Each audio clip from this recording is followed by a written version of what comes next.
మార్చి 28 ఐపీఎల్లోనే రెండు పెద్ద ఫ్యాన్ బేస్లున్న ఫ్రాంచైజీలు. ఇక అంబానీ మామ రేపైతే పండగ చేసుకుంటాడు. ఎక్స్పెక్ట్ చేసిన దానికంటే మించి వ్యూవర్షిప్ వస్తుంది. ఇక హై వ్యూవర్షిప్ వస్తుంది కాబట్టి మన మ్యాచ్ ఎట్లయినా గెలవాలి. ధోనిపై అసలు ఐపీఎల్ 2025 మెగా యాక్షన్ తర్వాత అందరూ మా టీం మంచిగా లేదని వేసుకున్నారు, కానీ మీ టీంలో బౌలింగ్ యూనిటే లేదని ఎవరు గుర్తించలేదు. ఏమన్నావన్నా మా టీంలో బౌలింగ్ లేదా? మా జడేజా బ్రో, నేను, మా అశ్విన్ అన్న ముగ్గురం తోప్ స్పిన్నర్లమే. ఈ మ్యాచ్ లో ముగ్గురం కూడా ప్లేయింగ్ లెవెల్లోనే ఉంటాం. తమ్ముడు నూరు, మీ టీంలో గ్రేట్ స్పిన్ బౌలింగ్ ఉన్నది ఒప్పుకుంటా, కానీ మీ దగ్గర ఫాస్ట్ బౌలర్స్ లేరు. ఇది మీకు నచ్చకపోయినా ఒప్పుకోవాల్సిన ఫ్యాక్ట్. మీ ఖలీల్ అహ్మద్, పాత్రానా, మీ శ్యామ్ కరంటు వీళ్ళు ముగ్గురిట్లలో ఎవలేసినా మా పిల్లలు పిచ్చి కొట్టుడు కొడతారు.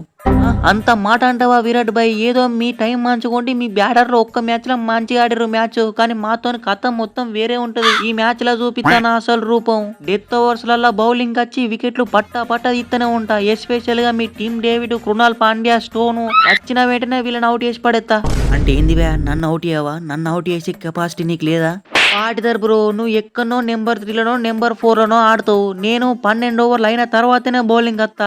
మళ్ళా ఇది చేపాకు. ధోని బై నాకు 3 ఓవర్లు ఇమ్మని చెప్తాడు. ఒకవేళ నీ లక్ మంచుకోండి 12 ఓవర్ల వరకు నువ్వు అవుట్ కాకుండా ఉంటే నేను వేసిన ఫస్ట్ బాల్ అనే నేను విసికెత్తా. నువ్వు టెన్షన్ తీసుకోక పాత్రన తమ్ముడు. ఫస్ట్ ఈ పాటిదారు పుల్ల తీసి పక్కకు పెడతా. మీకోసం 12 ఓవర్ల వరకు కాదు 18 ఓవర్ల వరకు కూడా నాట్ అవుట్ గానే ఉంటా. రండి చూసుకుందాం.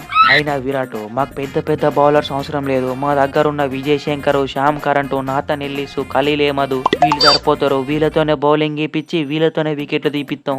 ఎస్, వాళ్ళే సరిపోతారు ధోని బై. ఈ మ్యాచ్ నమ్దే, ఫిక్స్ అయిపోండి. అంతేకాదు ఈ ఐపీఎల్ 2025 ట్రాఫీ కూడా నమ్దే. ఆల్రెడీ 5 ట్రాఫీలు ఉన్నాయి కదా, ఏం చేసుకుంటావు అవన్నీ? కంట్రీకి యూజ్ అయ్యే పనులు చేయవా దూబే?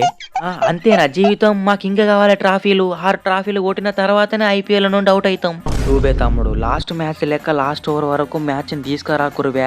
మీరే జల్దీ ఫినిష్ చేసి పడే. లాస్ట్ మ్యాచ్ లో ఉన్న 150కి నా దాకా బ్యాటింగ్ తీసుకొచ్చిర్రు. నేను బ్యాటింగ్ కి రావాలంటే మినిమం 2-3 సిక్స్లు కొట్టేంత టార్గెట్ ఉండాలి. ఆ 2-3 సిక్స్లు కొట్టేంత టార్గెట్ ఉంటే ఆ 2-3 సిక్స్లు కొట్టి మన ఫ్యాన్స్ ని ఖుషి చేస్తా. లేకపోతే బ్యాటింగ్ తీసుకురాకురు నా దాకా. ఓకే ధోని బై, నువ్వు అన్నట్టే కానిద్దాం. ఏంటి మీరు కానిచ్చేది? ఫస్ట్ మ్యాచ్ అంటే నాకు ఫీవర్ వచ్చి నేను రెస్ట్ తీసుకున్నా. ఈ మ్యాచ్ ల కథ మొత్తం వేరే ఉంటది. మీ రచిన్, ఋతురాజు పవర్ ప్లేలనే విసికెత్తాం. భూవి బ్రో, మీ చిన్న స్వామి అంటే ఏదైనా నడుస్తుంది, కానీ ఇది మా చెన్నై చెప్పాకు. ఇడ మేం పెట్టిందే రూలు, మేం చెప్పిందే గేమ్. మీ చిదంబరం స్టేడియం అయినా అలా సగం మంది మా ఫ్యాన్స్ ఉంటారు. ఇక మీ హోమ్ గ్రౌండ్ అయితేంది, మా హోమ్ గ్రౌండ్ అయితేంది చెప్పు. మీ చిదంబరం స్టేడియం అనే కాదు, మేము ఎక్కడ అన్నా కానీ అలా సగం మంది మా ఫ్యాన్సే ఉంటారు. మేము ఎక్కడ అన్నా మాకు అది హోమ్ గ్రౌండే. అయినా భువి బాయ్, ఎవరికి ఎక్కువ ఫ్యాన్ బేస్ ఉన్నదనేది మ్యాటర్ కాదు. మీరు మాకు 2 పాయింట్లు ఇస్తున్నారా లేదా? మేము 2 పాయింట్లు ఎట్టి పరిస్థితులు ఇయ్యం. పైగా మీ హోమ్ గ్రౌండ్ లో మిమ్మల్ని ఓడించి మీ దగ్గర నుండి 2 పాయింట్లు తీసుకుంటాం. స్టేడియంలో ఉన్న సగం మంది మీ ఫ్యాన్స్ ని సైలెంట్ చేసి పడిస్తాం. అటు చేసి ప్లేయింగ్ లెవెల్ నుండి బయటికి నొక్కిర్రు. కథం మీరే ఆడుకుంటారు. ఇక కాన్వే, కాలమే కాటేసింది. మనం ఏం చేయలేము, మన చేతిలో ఏం లేదు. ఏదో ఒక మ్యాచ్ లో ఛాన్స్ వస్తుంది, అప్పుడు కంబ్యాక్ ఇత్తుతి. ఆల్టో, మొన్న జరిగిన కేకేఆర్ తో మ్యాచ్ లో మనం అంత సింపుల్ గా గెలిచినాం అంటే ముఖ్య కారణం నువ్వే. ఈ మ్యాచ్ లో గట్టినే 6లు 4లు గట్టి గెలిపియాలి. 2 బాల్స్ ఒక బౌండరీ కొట్టాలి నువ్వు. ఐపీఎల్ 2024 లో నేను అన్సోల్డ్, నన్ను ఏ టీం తీసుకోలేదు. కేకేఆర్ వాళ్ళు జేసన్ రాయ్ కి రిప్లేస్మెంట్ గా పట్టుకొచ్చుకున్నారు. ఇక్కడ చూపించిన విశ్వరూపానికి అన్ని టీంలు షాక్ అయినా కానీ కేకేఆర్ వాళ్ళు రిలీజ్ చేసి మింగిర్రు. ఈ ఐపీఎల్ 2025 లో ఆర్సీబీ వాళ్ళు ఆల్మోస్ట్ 12 కోట్లు ఇచ్చి నన్ను తీసుకున్నారు. తప్పకుండా 20 బాల్స్ 50 చంపుతా. అదే ఎక్స్పర్ట్ ఎత్తున్నా నీ నుండి, అట్టనే కానియాలి. తిరుపతి షేక్ అవుతున్నవేంద్వ్యా, ఊగుడు ఎక్కువ ఆడు తక్కువ. మన కెప్టెన్ తమ్ముడు ఋతురాజు ఆయన ప్లేస్ త్యాగం చేసి మరి నేను ఓపెనింగ్ స్పాట్ ఇచ్చి పంపిస్తే పోయిన 2 నిమిషాలకే వచ్చినాం. ఈ మ్యాచ్ లో 1 డౌన్ పంపిస్తాం. ఒక 50 కొట్టిన తర్వాతనే అవుట్ కావాలి. ధోని బై, ఫస్ట్ మ్యాచ్ అట్లెట్లనో ఉట్టుగానే అవుట్ అయినా, కానీ ఒక్కసారి గ్రీస్ లో సెట్ అయినా అంటే షాట్ లో ఎటు కొడుతానో నాకే తెలియదు. ఒక్కొక్కరికి పిచ్చెక్కి 360 డిగ్రీస్ అంటే స్కై ఏబిడేనే కాదు, ఈ తిరుపతి కూడా ఈ మ్యాచ్ లో చూపిస్తుంది నా షాట్లు ఎట్లుంటాయో. ఏంది తిరుపతి నువ్వు కొట్టేది? లెఫ్ట్ ఆర్మ్ ఈసిరిమింగే బౌలర్ అంటారు నన్ను. కృణాల్ పాండ్యా ప్రైమ్ చూపిస్తా, తెలుస్తుంది మ్యాచ్ జరిగేటప్పుడు. అట్లంటే మా దగ్గర అశ్విన్, జడేజా, నూర్ అహ్మద్ ముగ్గురు స్పిన్నర్లు ఉన్నారు. ఏం చెప్తారు మీ బ్యాటర్లు? ఆ బ్యాటర్లు ఏం చేయరు, మొత్తం నేనే చూసుకుంటా. తెలుసు కదా రాజత్ మనోహర్ పాటిదార్. స్పిన్నర్లు అంటే నాకు పిచ్చి కొట్టుడు కొడతా. పాడెదరు ముగ్గురు స్పిన్నర్లు, ముగ్గురు తోపు స్పిన్నర్లే. ఒకరి చేతిలో మిస్ అయినా ఇంకొకరు మిస్ చేయరు, పిసికి పడేస్తారు. అంటే మీ దగ్గర ముగ్గురు తోపు స్పిన్నర్లు ఉంటే మీరు మ్యాచ్ గెలిచినట్టేనా? మా సాల్ట్ బ్రో 2 బాళ్ళకు ఒక బౌండరీ కొడతాడు.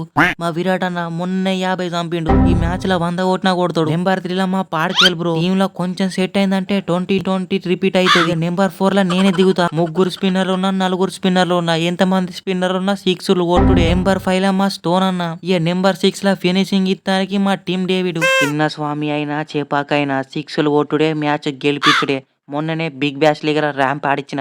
అయితే ఏంది బ్యా, మీ సాల్ట్ నౌటి ఎత్తానికి మా ఖలీల్ ఏమది ఉన్నాడు, మీ పాడికెళ్ళ నౌటి ఎత్తానికి మా శామ్స్ చేసి ఉన్నాడు. ఇన్ అవుటి ఎత్తానికి ఒక్కరు కాదు, ఇద్దరు కాదు, ముగ్గురు స్పిన్నర్లు ఉన్నారు. మ్యాచ్ అయితే స్టార్ట్ గానీ వట్టినే పిసికెత్తాం. ఎస్, మ్యాచ్ నమ్దే, ఫిక్స్ అయిపోర్రి. నా దాకా బ్యాటింగ్ ఎట్లనే రాదు, ఉన్న టార్గెట్ ని మీరే చేసి పడేస్తారు. ఇక బౌలింగ్ లైనా 3-4 వికెట్ తీసుకుంటా అంతే. అశ్విన్ అన్న ఇంకొకటి, ఆర్సీబీ తోని మ్యాచ్ అంటే మా జడేజా బాయ్ ఊచకోత పోతాడు. ఆర్సీబీ మీద రన్స్ కొట్టక చాలా రోజులు అయిపోయింది. ఇప్పుడు చిక్కిరు కదా, చెక్కేస్తది. చూసుకుందాం, నువ్వు ఎక్కుతావో నేను ఎక్కుతాను. గైక్వాడ్ బ్రో మొన్నటి మ్యాచ్ ల ట్రెంట్ బోల్ట్ బౌలింగ్ లో అవుట్ అయితా అని చెప్పి తిరుపతిని ఓపెనింగ్ పంపించి నువ్వు 1 డౌన్ అన్నావంట కదా. ట్రెంట్ బోల్ట్ నే ఫేస్ చేయలేకపోతే మా భూవి బాయ్ ని ఆజలుట్ ఎట్లా తట్టుకుంటావు? ఆడదారు, నేనేం ట్రెంట్ బోల్ట్ కి భయపడి 1 డౌన్ లాడలేదు. అది మా స్ట్రాటజీ, మా గేమ్ ప్లాన్. ఈ మ్యాచ్ లో కూడా నేను ఏ పొజిషన్ లో ఆడుతున్నా మా ధోని బాయ్ కి తెలుసు. ఓకే బాయ్స్, ఫస్ట్ మ్యాచ్ గెలిచినాం కదా అని చెప్పి వీళ్ళని లైట్ తీసుకోవద్దు. ఎట్లయినా మ్యాచ్ గెలవాలి. వీళ్ళ హోమ్ గ్రౌండ్ లో వీళ్ళనే ఓడించి 2 పాయింట్లు తీసుకుందాం. మన తమ్ముళ్ళందరికీ నేను కూడా అదే చెప్తున్నా, ఫస్ట్ 2 పాయింట్లు, దాని తర్వాతనే run rate. Get ready for the biggest rivalry. Guys, వీడియోని అయితే చాలా టైం పెట్టి చేసిన, అందుకే ఇంత లేట్ అయింది. సో తప్పకుండా వీడియోకి అయితే లైక్ అయితే చేయండి అండ్ ఛానల్ని సబ్స్క్రైబ్ చేసుకోండి, బెల్ ఐకాన్ ఆన్లో పెట్టుకోండి. ఇంకా మంచి మంచి వీడియోస్ అయితే వస్తాయి. So stay tune. Thanks for watching guys. By. Next video కలుసుకుందాం.